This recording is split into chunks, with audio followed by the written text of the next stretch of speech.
रात के 12 बजे कोरियन फ्लाइट 007 न्यूयॉर्क से सियोल की तरफ जा रहा था। तभी सोवियत कमांडर्स उस पर मिसाइल से हमला कर देते हैं और 269 मासूमों के साथ प्लेन क्रैश होकर समंदर में गिर जाता है और इसमें मौजूद सभी पैसेंजर्स और क्रू मेंबर्स की मौत हो जाती है। आखिर क्या दुश्मनी थी कि सोवियत कमांडर्स ने 269 मासूम लोगों की जान ले ली? आइए जानते हैं इस वीडियो में। 31 अगस्त 1983 की वो रात 246 पैसेंजर्स और 23 क्रू मेंबर्स के साथ कोरियन फ्लाइट 007 न्यूयॉर्क के कैनेडी एयरपोर्ट से साउथ कोरिया के सियोल में गिम्पो एयरपोर्ट के लिए उड़ान भरती है। वैसे तो फ्लाइट 007 को न्यूयॉर्क से डायरेक्ट सियोल के लिए उड़ान भरनी थी, लेकिन अलास्का के एंकरेज में उसे रिफ्यूलिंग के लिए रुकना था। इस फ्लाइट में इस्तेमाल होने वाला विमान बोइंग 747-230B था, जो कि उस समय का बहुत ही एडवांस्ड और सेफ प्लेन्स में से एक माना जाता था। इस फ्लाइट की कमांड 45 साल के कैप्टन चुन ब्योंग के हाथों में थी, जिन्हें 10,627 घंटों का फ्लाइंग एक्सपीरियंस था और इस रूट पर वो पिछले 5 सालों से उड़ान भर रहे थे। इसीलिए उनके लिए यहाँ कुछ भी नया या अनजान नहीं था। इनके साथ कैबिन में 47 साल के फर्स्ट ऑफिसर सन डोंग हुई भी मौजूद थे, जिनके पास टोटल 8,917 आवर्स का फ्लाइंग एक्सपीरियंस था। साथ ही प्लेन में मौजूद 31 साल के flight engineer Kim you Dong थे, जिनके के पास टोटल 4,012 फ्लाइट आवर्स का एक्सपीरियंस था। इस रात प्लेन का रूट वर्ल्ड लार्जेस्ट ओशियन यानी पैसिफिक ओशन के ऊपर से था। अपने रूट को आईएनएस में लॉड करने के लिए पायलट हर कोऑर्डिनेट को फ्लाइट प्लेन की प्रिंटेड कॉपी से रीड करते हैं और कैप्टन उन्हें इनर्शियल नेविगेशन सिस्टम में एंटर करते जाते हैं। इस फ्लाइट में पायलट्स कोऑर्डिनेट्स को एंटर करते वक्त एक्स्ट्रा केयरफुल रहे थे, क्योंकि जरा सी चूक उन्हें अपने रास्ते से भटका सकती थी। असल में Romeo 20 route Soviet restricted airspace से सिर्फ 32 किलोमीटर दूर था और उन दिनों कोल्ड वॉर टेंशंस के चलते सोवियत यूनियंस ने अपने एयरस्पेस में किसी भी प्लेन को एंटर करने से बैन किया हुआ था। साथ ही ये धमकी दी थी कि अगर किसी भी प्लेन ने उसके एरिया में एंटर किया तो वो उसे मार गिराएंगे। फ्लाइट 007 के पायलट इस बात को बहुत अच्छे से जानते थे, मगर इसके बाद भी उन्होंने एक ऐसी गलती कर दी जिसका खामियाजा मासूम पैसेंजर्स को भुगतना पड़ा। एंकरेज में रिफ्यूलिंग और सारी फॉर्मेलिटीज होने के बाद फ्लाइट 007 को रनवे पर पुश करने की प्रक्रिया शुरू कर दी जाती है और फ्लाइट बिल्कुल अपने टाइम पर होती है, जहां प्लान के मुताबिक अगले 8 घंटे में ये सियोल में लैंड करने वाली थी। सुबह के 5 बजे ये प्लेन एंकरेज से टेक ऑफ कर जाता है और टेक ऑफ के कुछ सेकंड्स बाद ही एंकरेज एयर ट्रैफिक कंट्रोलर उनसे कांटेक्ट करके कहता है कि वो पहले वे बैथल तक उड़ान लें, जो यहाँ से 600 किलोमीटर वेस्ट में है, क्योंकि ये एक शॉर्टकट है और ऐसा करने से उनका समय बचेगा। अब बैथल व पॉइंट उनके नेविगेशन रूट्स की रेंज से बहुत दूर था। इसके बावजूद पायलट एटीसी की सलाह मान लेते हैं और प्लेन के ऑटो पायलट को स्टार्ट करके 245 डिग्री के अगल पर उसे हेडिंग मोड में डाल देते हैं। यहाँ एक चीज हम आपको बता दें कि प्लेन जब नेविगेशन मोड पर होता है तो वो ऑटोमेटिकली आईएनएस में फीड किए हुए कोऑर्डिनेट्स को फॉलो करता है और पायलट ने भी उड़ान भरने से पहले हर एक वे पॉइंट के कोऑर्डिनेट्स आईएनएस में फीड कर दिए थे, तो ऐसे उन्हें नेविगेशन मोड के साथ ही आगे बढ़ना चाहिए था। मगर शॉर्टकट लेने के चक्कर में उन्हें एनएवी मोड से हेडिंग मोड पर स्विच करना पड़ा। अब हेडिंग मोड में भी प्लेन अपने आप आगे बढ़ता है, बस फर्क इतना है कि इस मोड में वो किसी कोऑर्डिनेट को फॉलो नहीं करता, बल्कि पायलट उसको जी एंगल से इस मोड में डालते हैं। वो वैसे ही आगे बढ़ता जाता है।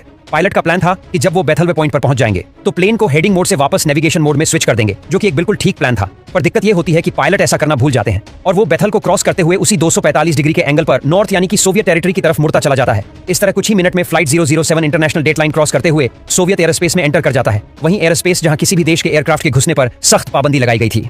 उस दिन सोवियत सोल्जर्स बहुत ही पैनिक मूड में थे, क्योंकि कुछ टाइम पहले ही उन्होंने अपने एयरस्पेस के अंदर कमचाटका पेनिनसुला के ईस्ट में घूमते हुए एक यूएस बाइप्लेन को रडार पर डिटेक्ट किया था। ये पहली बार नहीं था कि उन्होंने अपने एयर स्पेस में यूएस बाइप्लेन को देखा, बल्कि वो कई हफ्तों से ऐसे जासूसी करते बाइप्लेन को नोटिस कर चुके थे और हाल ही में कई है रैंकिंग्स सोवियत कमांडर्स को सिर्फ इसलिए फायर किया गया था कि उन्होंने उन एयरक्राफ्ट को शूट क्यों नहीं किया। लेकिन इस रात फिर से बाइप्लेन को डिटेक्ट करने के बाद कैमचाटका के कमांडर्स ने डिसाइड किया कि उनके साथ वो नहीं होगा जो बाकी कमांडर्स के साथ हुआ है, यानी वो इस जासूस प्लेन को किसी भी हाल में मार गिराएंगे। जब वो उस बाइप्लेन को रडार पर खोज रहे होते हैं तो उसी समय उन्हें फ्लाइट 007 भी डिटेक्ट हो जाता है और जैसे जैसे समय गुजरना है कोरियन एयरप्लेन फ्लाइट 007 कैमचटका पेनिनसुला के पेट्रोपावेलोस शहर की तरफ बढ़ता जाता है, जो सोवियत के लिए बहुत ही खास एरिया था, क्योंकि यहाँ बहुत ही वैल्यूएबल इंफॉर्मेशन थी और इस जगह पर कई सारे मिलिट्री बेस और एयरफील्ड भी बने हुए थे। ऐसे में अगर यूएस का कोई जासूस प्लेन वहां से गुजरता है तो इससे उनके लिए बहुत बड़ी प्रॉब्लम क्रिएट हो सकती थी और कोरियन एयरप्लेन फ्लाइट 007 अनजाने में यही गलती कर बैठता है। सोवियत कमांडर्स इस प्लेन पर नजर जमाए होते हैं और उसकी हर एक एक्टिविटी को रिकॉर्ड करते हैं। कुछ समय बाद दूसरे सोवियत रडार इंस्टॉलेशन भी फ्लाइट 007 को डिटेक्ट कर लेता है और उसकी निगरानी करने लगता है। बाहर चल रही इन सारी एक्टिविटी के बारे में प्लेन के अंदर मौजूद क्रू मेंबर्स या पैसेंजर्स को कोई खबर नहीं होती। उन्हें बिल्कुल भी आइडिया नहीं होता कि वो पैसिफिक के ऊपर उड़ते हुए सोवियत के रिस्ट्रिक्टेड एरिया में एंटर कर चुके हैं और ना ही उन्हें इस बात की खबर होती है कि उनके राइट हैंड साइड में सिर्फ कुछ मिनट की दूरी पर अमेरिका का एक जासूस प्लेन है, जिसे उन्होंने अभी अभी ओवरफ्लाई किया है। सोवियत सोल्जर्स दोनों एयरक्राफ्ट को ट्रैक कर रहे थे, जिसमें वो अमेरिकी बाइप्लेन को आइडेंटिफाई कर लेते हैं कि ये RC-135 है, लेकिन उन्हें इस बात पर हैरानी होती है कि दूसरा प्लेन इतना डेयरिंग है कि वो पेनिनसुला की तरफ लगातार बढ़ता जा रहा था। साथ ही इसकी ऊंचाई और स्पीड भी कांस्टेंट है। इधर पायलट भी खतरे से अनजान टेंशन फ्री होकर जर्नी को एंजॉय कर रहे होते हैं। जब फ्लाइट 007 पेनिनसुला पेनिनसुला के काफी करीब पहुंच जाता है तो सोवियत कमांडर्स फ्लाइट 007 को रोकने के लिए फाइटर जेट्स को रवाना कर देते हैं। वो इसका पीछा करते हुए तेजी से फ्लाइट के करीब पहुंचने लगते हैं और इधर कोरियन एयरप्लेन्स के कॉकपिट में पायलट्स अपने साथियों के साथ नॉर्मल कन्वर्सेशन करने में बिजी थे, जैसे कुछ हुआ ही नहीं। फ्लाइट 007 अब सीधा सखालिन आइलैंड की तरफ बढ़ने लगता है, जो सोवियत यूनियन का एक और सेंसिटिव एरिया था। इधर सुखोई Su-15 फाइटर प्लेन में बैठकर मेजर केनेडी ओसिपोविच भी उनका पीछा करते हैं। जब वो फ्लाइट 007 को अपने सेंसिटिव एरिया की तरफ बढ़ते देखते हैं तो वो प्लेन के नीचे चले जाते हैं इस होप के साथ कि शायद फ्लाइट क्रू उन्हें देख ले, लेकिन ऐसा नहीं होता। बल्कि जब केनेडी ओसिपोविच प्लेन के और करीब आते हैं तब एक बहुत ही अजीब इत्तेफाक होता है। असल में पायलट्स फ्यूल बचाने के लिए हाई एल्टीट्यूड पर जाने की सोचते हैं और टोक्यो सेंटर को रिक्वेस्ट भेजते हैं कि फ्लाइट को 35,000 फीट पर करने की परमिशन दी जाए।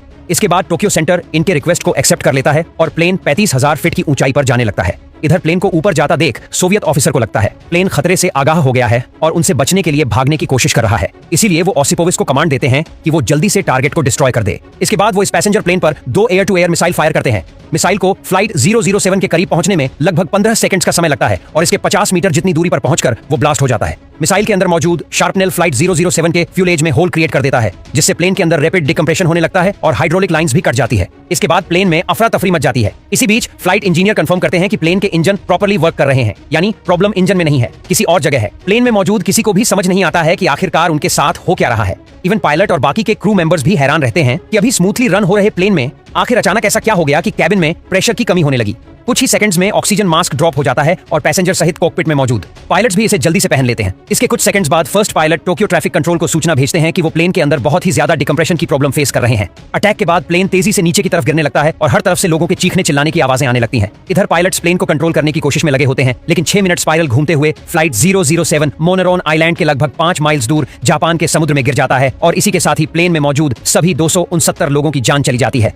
दूसरी तरफ Soviet fighter pilot major Kennedy Osipovich ये सोचकर सैटिस्फाइड होते हुए लौट जाते हैं कि उन्होंने दुश्मनों को मारकर एक बहुत बड़ी अचीवमेंट हासिल की है। मगर अगली सुबह पूरी दुनिया में खबर फैल जाती है कि सोवियत यूनियन ने एक पैसेंजर एयरक्राफ्ट कोरियन फ्लाइट 007 को मार गिराया है। यूनाइटेड नेशंस का इंटरनेशनल सिविल एविएशन ऑर्गेनाइजेशन यानी कि ICAO इस हादसे की जांच शुरू करता है, लेकिन कम इंफॉर्मेशन के साथ वो एंड में एक टेम्पररी रिपोर्ट ही तैयार कर पाता है।